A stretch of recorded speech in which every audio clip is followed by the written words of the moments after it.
Hello, my name is Jennifer Free. Today we're going to be talking about relationship building activities. I work with Literacy Now with kindergarten, first and second grade on reading intervention. The reason why relationship building activities are so important is because they build trust and connection with your child.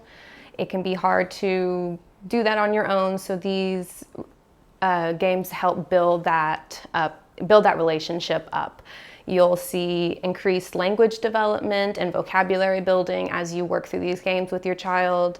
There is confidence in their reading as they're working with you, and just an overall sense of fun and connection. Hello, this is a relationship building activity for second grade. We're going to be doing something called Cartoon Jenga, which is something I use in the classroom with students.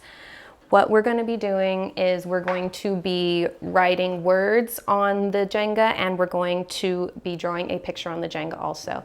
You can find Jenga at CVS, at the dollar store, and if neither of those options are available to you, I will be talking about an alternative in a minute. When you get to second grade, there's going to be words that have silent letters with them. So this would be a good time to start introducing words like that. The one that we're going to use today is the word knife. So knife has that silent K at the beginning. So you and the child would work together on making these Jenga blocks. The adult, you would write the word, and the child would come and draw a picture of what the word is. So we're starting with the word knife. You would write it out. And then the child would come and draw their interpretation of a knife beside it.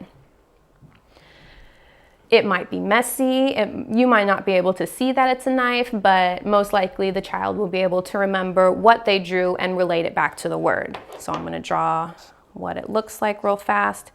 And these relationship building activities are really good for the connection and trust with you and the child. You'll see that growing, especially as you go through it. A good way to pull it out is to maybe talk about a story that you've done. Where do we use knives? When have we last seen a knife? Do we use one at the dinner table? What do we use it for? How do you use it?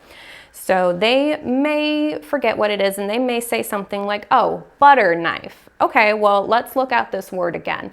Does it start with a B? We see that it starts with a K, and this is when you'll have to pull in these silent letters. So we pronounce it knife, but we have that silent K in the beginning, and that's a good time to start talking about maybe other silent letters, like the word night with the silent K in the beginning. And this is where that vocabulary and language building really comes into play when you're talking about all these different variations of silent letters, where those words are leading. And if you do not have Jenga blocks available to you, an alternative that you can use is just regular box tops from around your house. You pull it out, and just the same as you would with the Jenga set, you'll write the word on there and have them draw their interpretation of the word right next to it. And the way that you would play this is just like how you would Jenga, but maybe more of like a Lincoln Log style. So as you play these games, you'll not only build that connection and trust, you'll learn more about your child. You'll see their confidence in reading grow as they have that safety to explore with you.